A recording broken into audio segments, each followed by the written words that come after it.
Oh Lord my God, when I in awesome wonder consider all the works thy hands have made, I see the stars, I hear the rolling thunder, thy power throughout the universe displayed. Then sings my soul, my Savior God, to thee. How great thou art, how great thou art.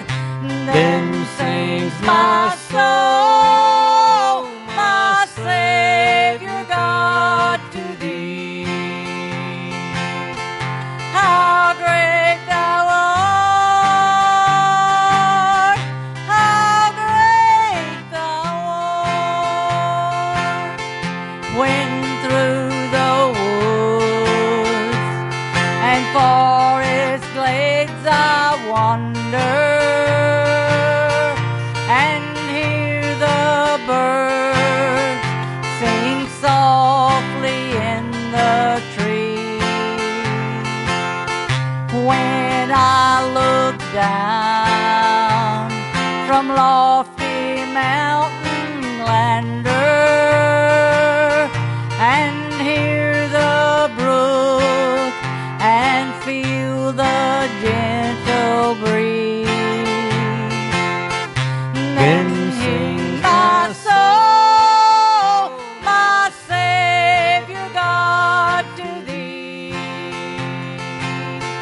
How great thou art, how great thou art. Then sings my soul, my Savior God, to thee. How great thou art, how great thou art. When Christ shall come with shouts of acclamation and takes me home, none shall fill my heart. Then I shall bow with humble adoration and there proclaim, my God, how great thou art. Then sings my soul, my Savior God, to thee. How great thou art, how great thou art. Then sings my soul, my Savior God, to thee. How great thou art, how great thou art, how great thou art, how great thou art.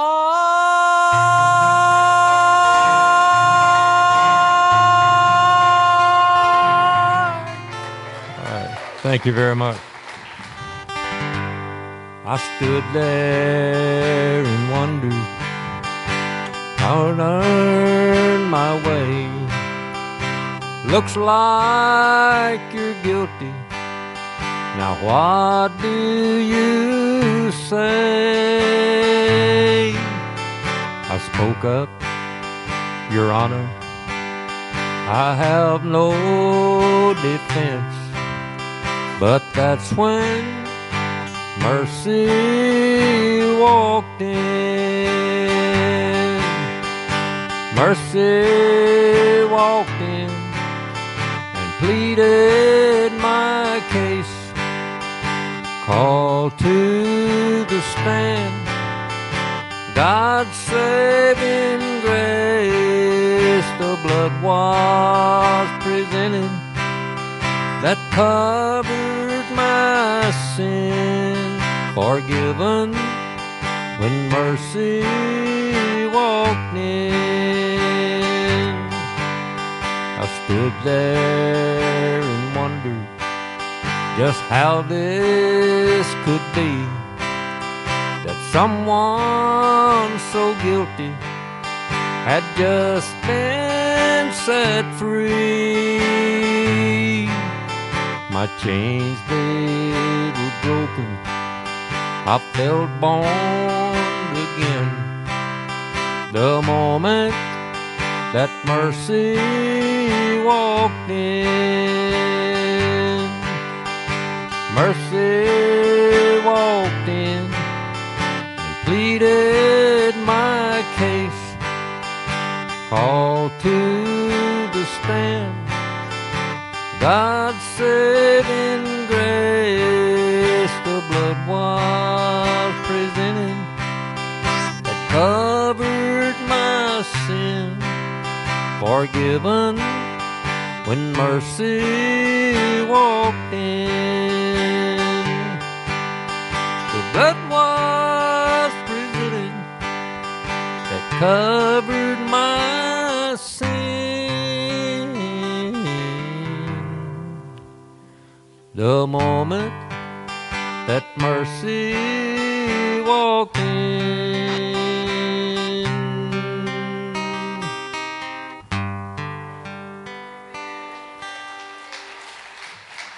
I'm going to give you all a little backstory of what's going on.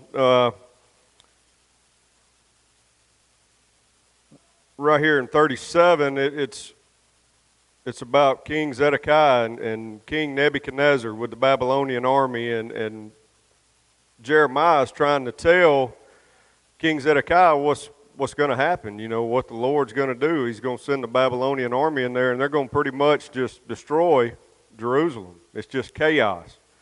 And Jeremiah's just, they've called him in there a couple times to talk to him, and you know, they never really wanted to hear what Jeremiah had to say. They just really wanted one thing from him, and that was blessings through his prayers. They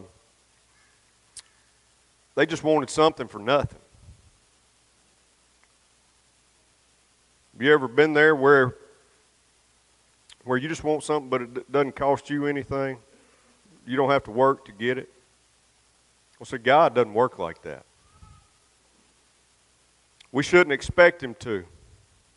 So right here, the Babylonian army is fixing to tear down Jerusalem, led by Nebuchadnezzar. And what I want to show y'all tonight is just what a little guy can do. Just what a little guy can do when the Lord is with him, when the Lord's hitched up with him, what he can do. And this is during probably some of the toughest times in Jeremiah's life. You know,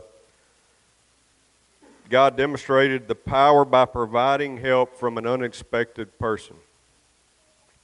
So right there in 38, we're going to pick up about halfway through 1. What Jeremiah had been telling the people, this is what the Lord says. Everyone who stays in Jerusalem will die from war, famine, disease. But those who surrender to the Babylonians will live. Their reward will be life.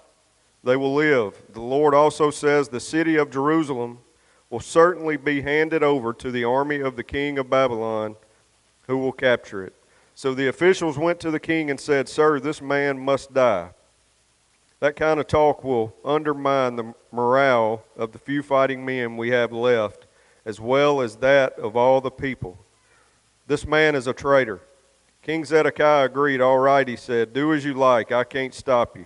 So the officials took Jeremiah from his cell and lowered him by ropes into an empty cistern in the prison yard. It belonged to a member of the royal family. There was no water in the cistern, but there was a thick layer of mud at the bottom, and Jeremiah sank down into it. But Ebed-Melech the Ethiopian, an important court official, heard that Jeremiah was in the cistern. All that time the king was holding court at the Benjamin gate. So Ebed-Melech rushed from the palace to speak with him. "My lord, the king," he said, "these men have done a very evil thing in putting Jeremiah the prophet into the cistern. He will soon die of hunger, for almost all of the bread in the city is gone."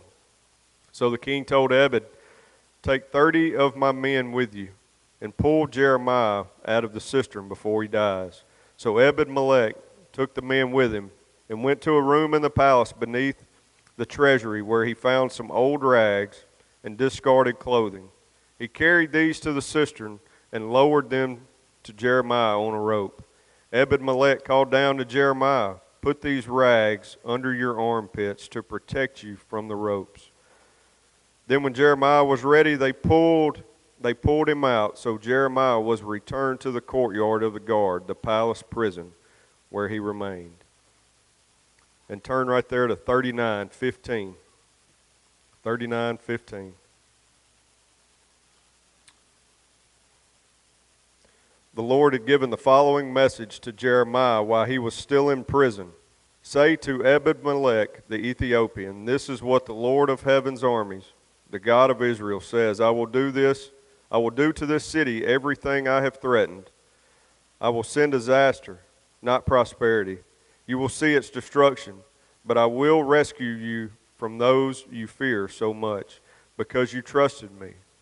I will give you your life as a reward. I will rescue you and keep you safe. I, the Lord, have spoken." Ebed-Melech, his name means servant or slave. You know, this probably wasn't his real name. He was probably given this name somewhere down the line. And what I really like about Ebed is the courage. I love the courage. The Lord was working on Ebed, so, you know, he did something big. He went to the king to stand up for Jeremiah. Isn't that what we're supposed to do for our brothers and our sisters? We're supposed to stand up for them. But you see, he risked his own life. He didn't have a dog in the hunt. Nobody would have said anything to Ebed for not standing up. Nobody would have said a thing to him. It wasn't his deal. He could have just sat right there on the side and kept his mouth shut, and nothing ever would have been said to him. How many times do we just sit on the sidelines and keep our mouth shut? How many times? For 33 years, I did it a lot. Just sat on the sidelines, kept my mouth shut, didn't say anything when I knew better. But you know, it doesn't say here that somebody else could have possibly stepped up and took up for Jeremiah. That's not what it says. What it shows is Ebed was obedient to the Lord. He said, "I'll do it, even if it costs me my life." So this appeal to the king worked. He told him to take 30 men with him and go get him. The adversity, must have been everywhere for him to send 30 guys with him. But you see, the great thing about the Lord is when you're obedient, He always rewards you in some way. I'm not saying if you made $100 this week at work and you gave your $10, He's going to give you $200 next week. That's not what I'm saying. He may bless you in your marriage. He may bless you somewhere else with your children. But if you're obedient with Him and you're doing it for Him, He's going to reward you. Right there in verse 11 and 38, it says, "So Ebed-Melech took the men with him and went to a room in the palace beneath the treasury, where he found some old rags and discarded clothing. He carried these to the cistern, and he lowered them to Jeremiah on a rope. You know, right here I see that Ebed knew the Lord. And maybe it was because Jeremiah may have been mentoring him. You know, he may have been real close with him. But however, he knew the Lord right there because he showed love and compassion for Jeremiah. He showed love for Jeremiah. Have y'all ever been on maybe out at Sardis Lake or Arca Butler, and you get out there and it's just that thick mud, just heavy. You know, you try to jump through it and it just sucks your boots off of you. You know, that's what that mud sounds like in the bottom of that cistern. You know, just that old thick, nasty gumbo stuff like this in the Delta, you know. And so you can imagine that it says he's sinking, you know, in that mud. But how wonderful Jeremiah, you know, Jeremiah could have been saved without the rags. You know, it would have been miraculous without the rags. But, you know, how much better is it that he made him comfortable when he came to the rescue. He made him comfortable. You know, this week, there's going to be a lot of people come in here. Maybe servants, maybe volunteers, maybe children. They're going to be shy. You know, maybe they didn't grow up around this stuff. Maybe they're like me. They don't know one end of a horse from another one. Hey, I'm a golfer. It ain't no secret. My mom rodeoed her whole life until she had me. And then they didn't introduce it into me and my brothers. It's all right. We found other things to do. But, you know, maybe it's going to be more traditional people that come here that aren't used to this type stuff. And so what we're going to have to do is make them comfortable with love. We're going to have to show compassion to them. We're going to have to love on them. Make them comfortable, just like Ebed did. You know, also right here in 11, you know, it doesn't say whether or not he tested the rope or anything like that. So what that tells me is we've got to put all our confidence, all our faith into the power of God.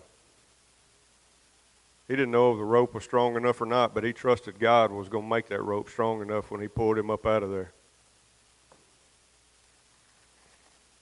Right there in verse 13, they pulled him out, so Jeremiah was returned to the courtyard of the guard, the palace prison where he remained. Ebed didn't rest until Jeremiah was saved. Right here you see it didn't take very long to save him. But sometimes it takes effort to save somebody. Sometimes it takes a good while. You know, we're working on his time, not ours. You know, so maybe those times are going to arise this week. Maybe you're not just going to be able to help somebody real quick. Maybe it's going to take a little effort. But what you need to do is stay obedient. Pray. Ask for patience, wisdom. You know, this is the biggest crowd I've seen in here on a Wednesday night. You know, here in a little while, I can guarantee you we're going to be paying for patience, wisdom, especially after the couple supper. Had 60 monsters running around, just a few helpers. But hey, we made it through it. Because we were doing it for him. That's why we made it through it. And that's why we're going to make it through this week.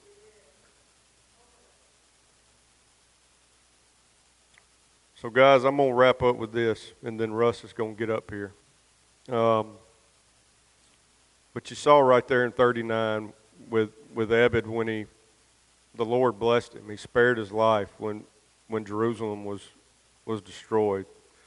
And the reason why he did it was because he was obedient and he listened to the Lord.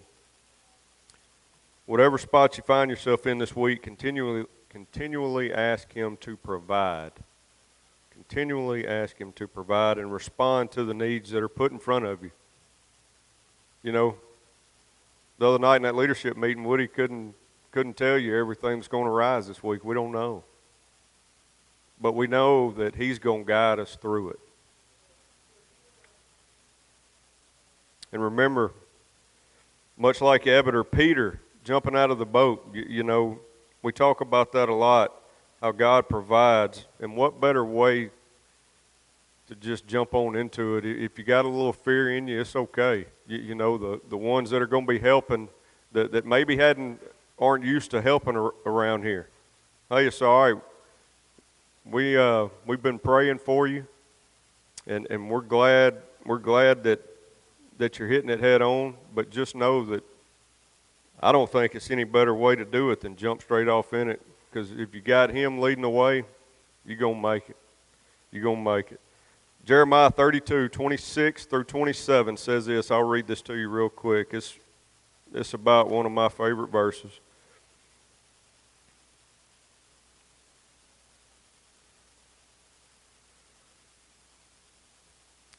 Then this message came to Jeremiah from the Lord. I am the Lord, the God of all people of the world. Is anything too hard for me? That answer is no. There is nothing too hard for Him. He can do anything He wants. I don't know if it was a smart idea for me to let you go first or not. That's hard to follow up, bro.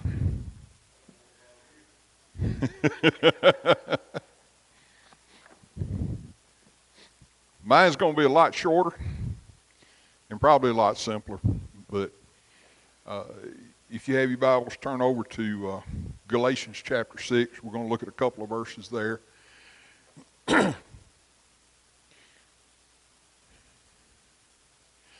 You know, a lot of you are here tonight because you're going to be helping with Wrangler Camp starting in the morning, and for those of you that have never been able to go on one of our mission trips with us, you know, it's life-changing. And I've been praying that these next 3 days will be life-changing, not just for the little kids, but for every volunteer that comes out here and helps. Because I know firsthand from going how much that one trip changed me. But I'm going to tell you what you've got to guard against. You got to guard against getting tired, wanting to give up, wanting to stay at home the second day, the third day. You know, when you live around here, it'd be easy for you not to just not show up. It wasn't so easy when you're 1,800 miles away. You know, where are you going to go? But, you know, it's kind of like my childhood pastor used to say. He said, don't call in, crawl in. Give it all you got. That's all God expects. But in Galatians chapter 6, verses 8 and 9, says, those who live only to satisfy your own sinful nature will harvest decay and death from that sinful nature. But those who live to please the Spirit will harvest everlasting life from the Spirit. So let's not get tired of doing what is good. At just the right time, we will reap a harvest of blessing if we don't give up. You know, for those of you that be down here this week and, you know, your patience will be tested, it's going to be hot, you're going to be physically tired, don't give up. Don't give up because you have no idea when the blessing will come. You have no idea what the blessing will be. But anytime that you do what God has told you to do, He will not let you go unrewarded. He will bless you in some way. But the key to it is you have got to keep going. You cannot give up. It's not just about this Wrangler camp. It's about anything that you do in life that you're doing for God. Don't give up. But especially in our culture today, that is so easy. It's so easy to just quit. Why? Because there are no consequences to quitting anymore. If you have that mentality of, well, if I don't like it, I just won't come back.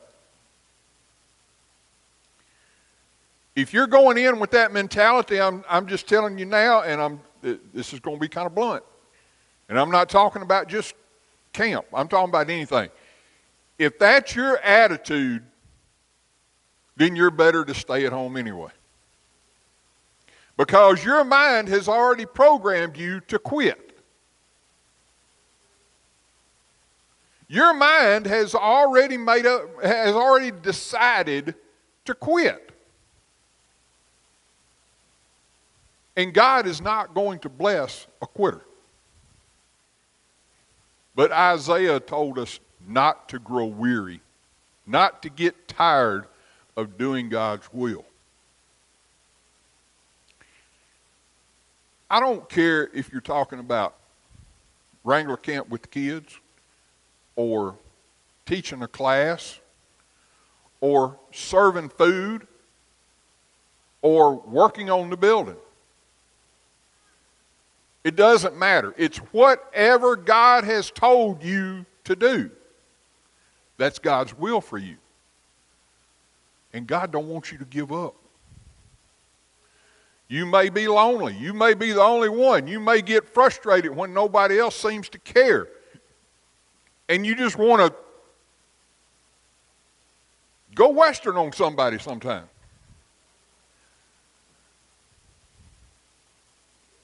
But you know what we have to remember, and you're going to run into this throughout your life as a child of God. Not everybody is given the same plan. Not everybody is told to walk the same path. Could you imagine what it would be like if Bryant Lane had a whole church packed full of Woody Keys?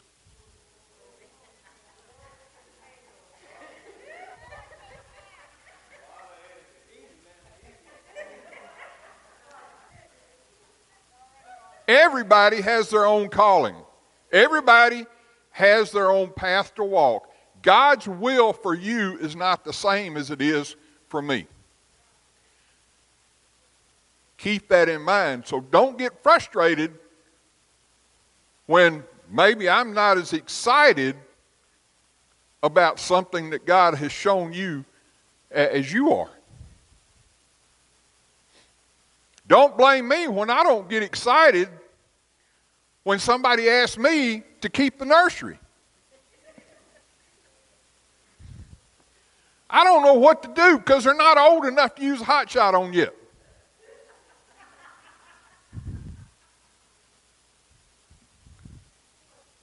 So, but that may be your passion. That may be what God's called you to do. Find what God is showing you to do. Do it. Don't give up. Because that's where the blessing will come from, is doing God's will. As we get ready to go into the next 3 days, you know, I've been Man, I've been praying for this a lot. I've been thinking about it. Man, what's it going to be like? What's it going to be like? You know, and for a lot of us, the only thing that we can compare it to is Montana.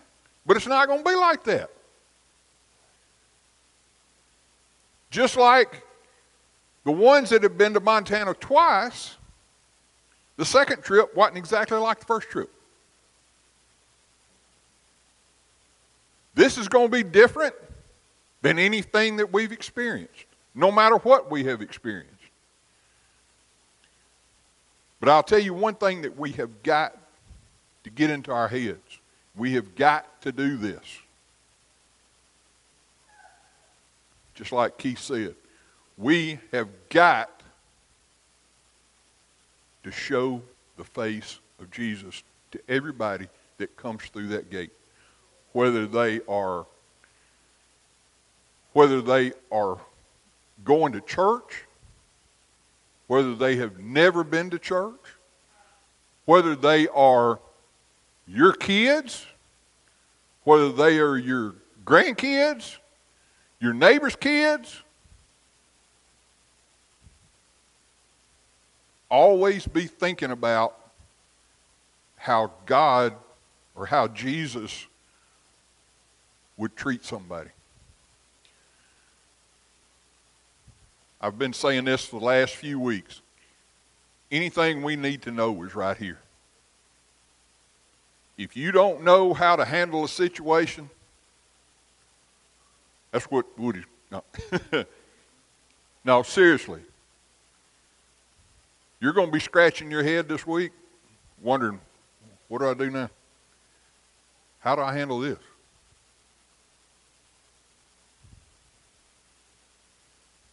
We don't have all the answers, but God does. You know. And if God's in control of this, then you're going to see tremendous blessings come the end of the week. But the thing is, each and every one of us have got to turn it over to God and not try to do it our way. Bottom line, we can't do it. We can't do anything our way and expect God to bless it.